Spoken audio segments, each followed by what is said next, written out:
आज आपण परत या मडी गावात जमलो. मागच्या वर्षी जमलो होतो. मागच्या वेळेस भैया होते. आता दोन आमदार वाढले, महेश दादा पण आणि ताई पण. म्हणजे मागचा तर भारी झालता, आता त्याच्यापेक्षा भारी झालं. आज दादाची भर झाली ना. आणि आता तुमचे प्रॉपर आमदार पण सोबत. मागे ताईने आम्ही 2 मोर्चे सोबत केले आणि त्या मोर्चानंतर फरक पण पातळीमध्ये भरपूर दिसला. समाज जागृत झालं, धर्माचं कार्य करणारे लोकही वाढले. आज तर आपल्यामध्ये खरं म्हणजे आपल्या महाराष्ट्रातलं नव्हे तर पूर्ण भारतामध्ये छत्रपती संभाजी महाराजांची मूर्ती एवढी मोठी कोणी बसवली नसेल ती महेशदादांनी बसवली. म्हणजे धर्मवीर छत्रपती संभाजी महाराजांचा जेव्हा सिनेमा आला छावा, त्याच्यानंतर भारतभर छत्रपती संभाजी महाराज तर पहिलेच माहीत होते, पण त्यांचा बलिदान आपण विसरून गेलो होतो. तो बलिदान त्याच्यानंतर माहीत झाला. आणि जेव्हा महेशदादांनी तो मूर्ती जी संभाजी महाराजांची बनवली, ती खरी श्रद्धांजली छत्रपती संभाजी महाराजांना आहे.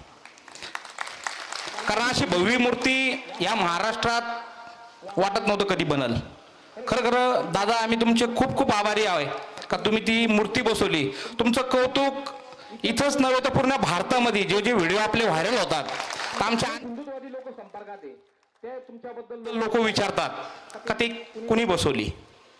आणि खरोखरच आपल्या महाराष्ट्रामधला एवढा मोठा मुसलमानचा अतिक्रमण जर कोणी काढलं असेल ते तुम्ही काढलं. आपण सर्वांनी यांचा आभार मानला पाहिजे. एवढा मोठा अतिक्रमण काढलं जोग नव्हतं. म्हणजे मला वाटतं पुण्याची अर्थव्यवस्था तर तिथून फिरत असेल त्या भंगारच्या ह्याच्यातून. एवढं मोठं आणि अनेक मोठ्या मोठ्या नेत्याला तिथून हप्ता जात असेल. म्हणजे ह्या कामासाठी दादांना विरोध काय कमी नसेल झाला, खूप विरोध झाला असेल. आणि असंच कार्य आपल्या सर्व राजकीय लोकांनी करायला पाहिजे. कारण आपल्या सरकारने सगळं करून पाहिलं. मुसलमानांसाठी अनेक योजना राबवल्या, सगळं करून पाहिलं, पण ही गद्दार जाते तरी सुद्धा हे मतदान करत नाही. ठीक आहे, मतदान करत नाही तिथपर्यंत ठीक आहे, पण हे देशाशी सुद्धा गद्दारीच करतात. आतापर्यंत 1993 पासून तर 2012 पर्यंत, म्हणजे पहिला ब्लास्ट झाला 93 मध्ये आणि लास्ट ब्लास्ट झाला महाराष्ट्रामध्ये 2012 मध्ये. जेवढे मुसलमान भरले गेले, एकही मुसलमान त्याच्यामध्ये पाकिस्तान मधून नाही आला. सगळे महाराष्ट्रातले आणि भारतातले मुसलमान होते, जेवढे आहेत तेवढे. मग यांना कशाला फॅसिलिटी दिली पाहिजे. आज आपल्या माध्यमातून अनेक लोकांना काही गोष्टी माहीत नसतात. हे ज्या महाराष्ट्रामध्ये मदरसे चालू आहे, या 1993 मध्ये एक पिटिशन सुप्रीम कोर्ट मध्ये दाखल झाली होती का मदरसाच्या मोहळीला व तिथं मदरसा चालवण्यासाठी निधी उपलब्ध करून दिला पाहिजे. तर काही वर्षापूर्वी ती निधी 2 लाख रुपये होती, पण आता सर्वीकडं मदरसा चालवण्यासाठी 10 लाख रुपये निधी दिला जातो. तर आपल्या माध्यमातून आपण सर्व हिंदुत्ववादी आमदार आहेत, हा प्रश्न आपण जर तो मांडला, सरकारच्या लक्षात आणून दिला का असं असं या मायनॉरिटीच्या नावाखाली यांना हा निधी दिला जातो. या महाराष्ट्रामध्ये 500 मदरसे, या 500 मदरशामध्ये म्हणजे महाराष्ट्रामध्ये एकूण 36 जिल्हे, 36 जिल्ह्यामध्ये 358 तालुके, 36 जिल्ह्यामध्ये 358 तालुके आणि एका एका मदरशाला 10-10 लाख रुपये दरवर्षी भेटतो मदरसे चालवण्यासाठी. आणि मदरशामधून डॉक्टर निघत नाही, मदरशामधून अतिरेकी निघतो. आणि जर चुकून निघला तो डॉक्टर, तर तो डॉक्टर कुठल्या ना कुठल्या ब्लास्ट मध्ये असतो. इंजिनियर निघला तर कुठल्या तरी ब्लास्ट मध्ये इंजिनियर असतो. बीडचा हिमायत बेग जर पाहिला, इंजिनियर होता, टॉपचा इंजिनियर होता आपल्या महाराष्ट्राचा, जर्मन बेकरीमध्ये बॉम्ब ब्लास्ट मध्ये. आमच्या श्रीरामपूरच्या देवळालीमध्ये डॉक्टर होता, डॉक्टर सय्यद MBBS होता हैदराबादच्या ब्लास्ट मध्ये. आत्ताचे जे अतिरेकी धरले सगळे डॉक्टर होते कशामध्ये, ब्लास्ट मध्ये. ह्या मदरसाला निधी दिला जातो, हा निधी बंद झाला पाहिजे. म्हणजे 500 जर हे 36 जिल्हे आणि 358 आपल्या तालुके, प्रत्येक तालुक्यामध्ये एक एक मदरसा यांचा आहे.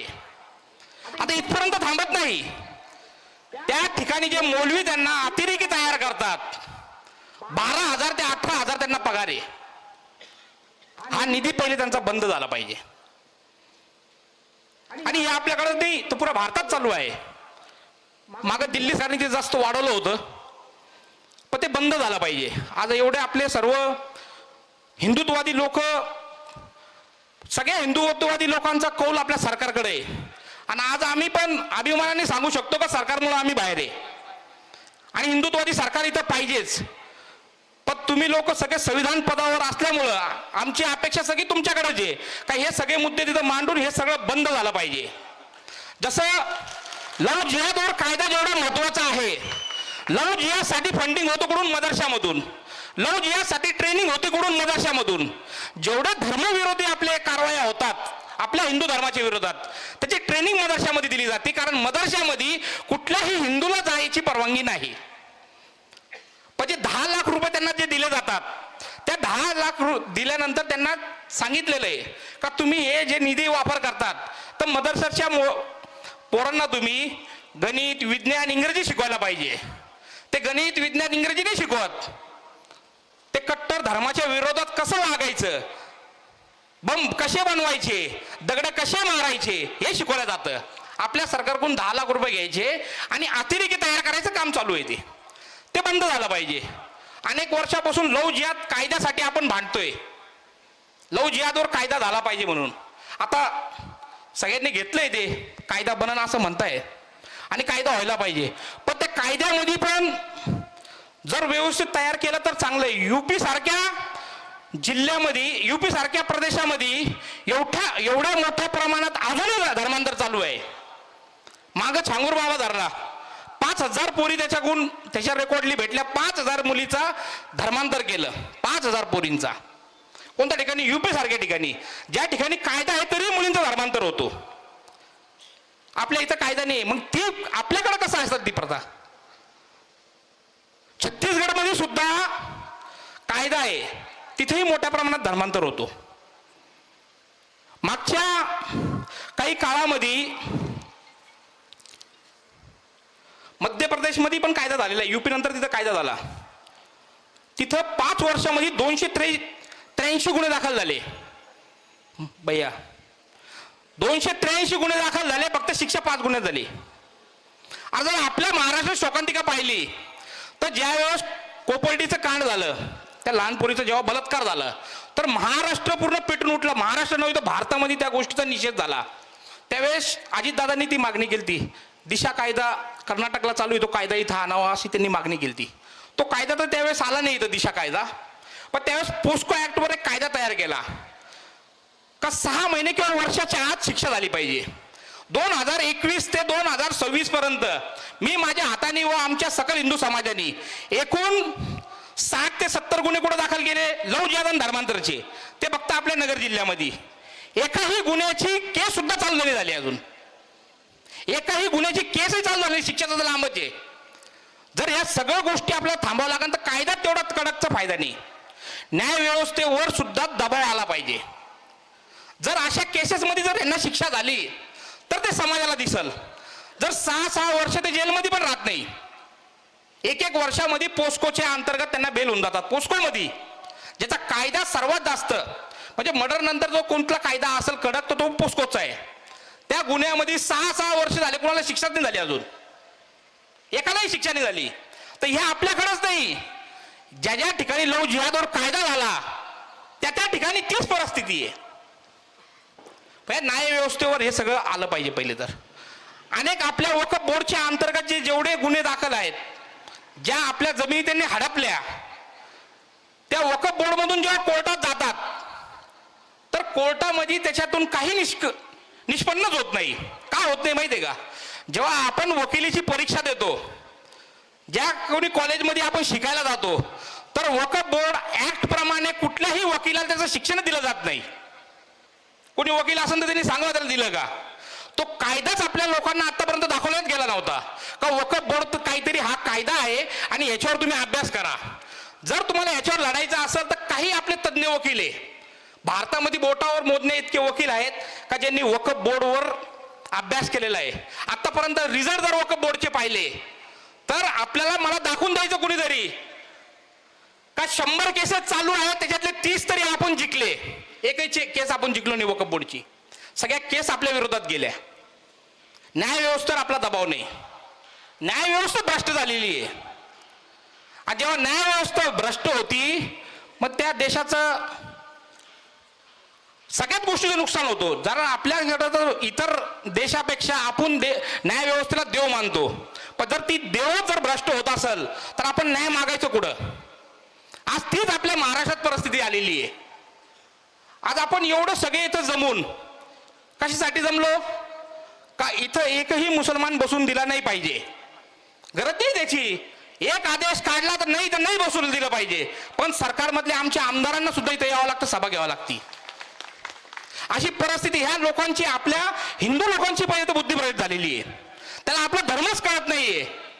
कुठल्या मस्जिदच्या बाहेर ह्या रमजान महिन्यामध्ये तुम्हाला तुमचे फ्रूट किंवा कुठले खायच्या वस्तू घेऊन बसून दिल्या जातं? एक असं मस्जिद दाखवा मला, एक मदरसा दाखवा जिथं हिंदू त्यांच्या रमजान महिन्यामध्ये तुम्हाला तिथं बसून देतो काहीतरी विकण्यासाठी. एकही जागा दिसणार नाही. पण हिंदूंना सभा घ्यायची वेळ येते. जर हे सगळं थांबवायचं असेल तर पहिले आपले विचार बदलले पाहिजे. आज ज्याप्रमाणे समाज इथं जमला, तुम्ही जागृत म्हणून जमले. जर जागृत नसते तर इथे तेच झालं असतं. युपी सारख्या राज्यामध्ये 4000 एकर मध्ये कुंभमेळा झाला. 4000 एकर मध्ये, त्या 4000 एकर मध्ये दादा एकही लांडांचं दुकान नव्हतं. सगळं फिरलो आम्ही, 3 दिवस फिरून बघत होतो, एकही दिसायला नव्हतं. एक माणूस नाही तिथं का त्याला दुकान लावून दिली. आता आमची तुम्हाला विनंती आहे का आपल्या कुंभमेळ्यात सुद्धा एकही लांडा दिसला नाही पाहिजे. कारण हा आमचा पवित्र जो काही सण आहे तो पवित्र आहे एकदम, आणि ह्या पवित्र सणामध्ये हे घाण लोक येऊन भ्रष्ट करतात आपल्याला, आणि यांचं कामच इथे भ्रष्ट करणं. हे सगळं थांबलं पाहिजे. 4000 एकर मध्ये एकही नाही, तेवढं आपलं नाहीये. आपण ते एकही माणूस तिथं दिसला नाही पाहिजे. तसं नितेश राणे साहेबांनी मागा तो मुद्दाही घेतला, आणि आता काल परवा त्यांनी त्याच्यावर सांगितलं मदरशामध्ये अतिरेकी तयार होतात.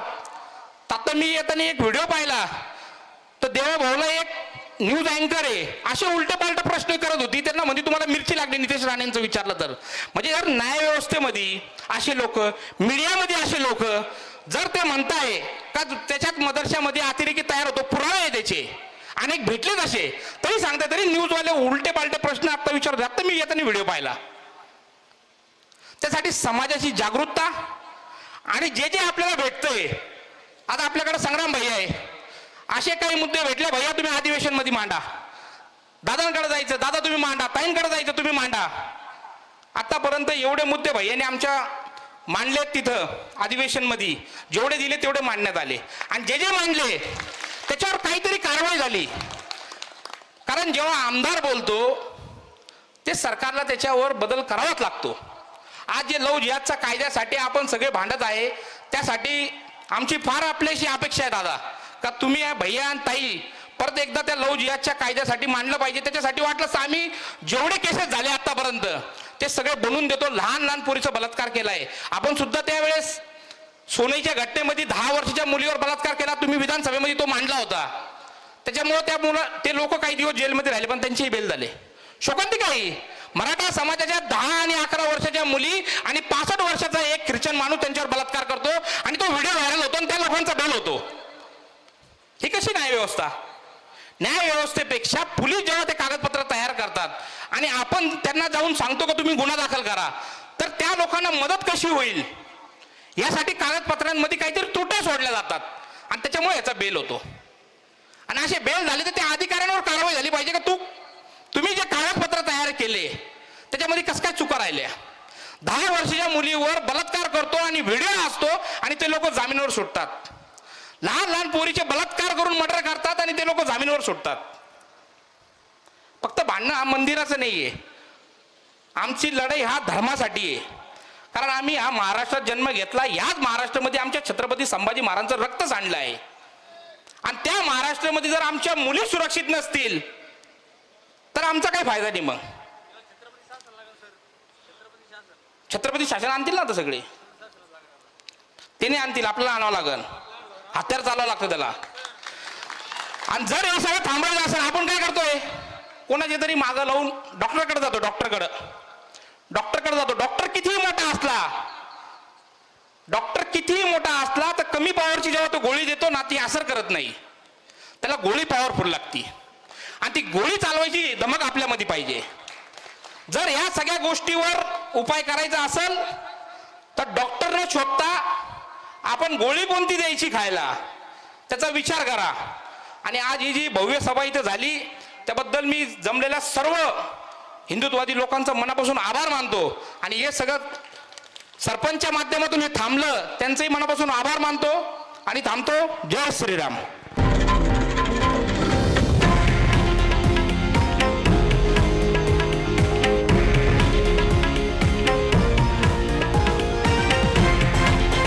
हे आहे देशातील नंबर 1 न्यूज नेटवर्क आणि आपण पाहत आहात TV9 मराठी, एकमेव.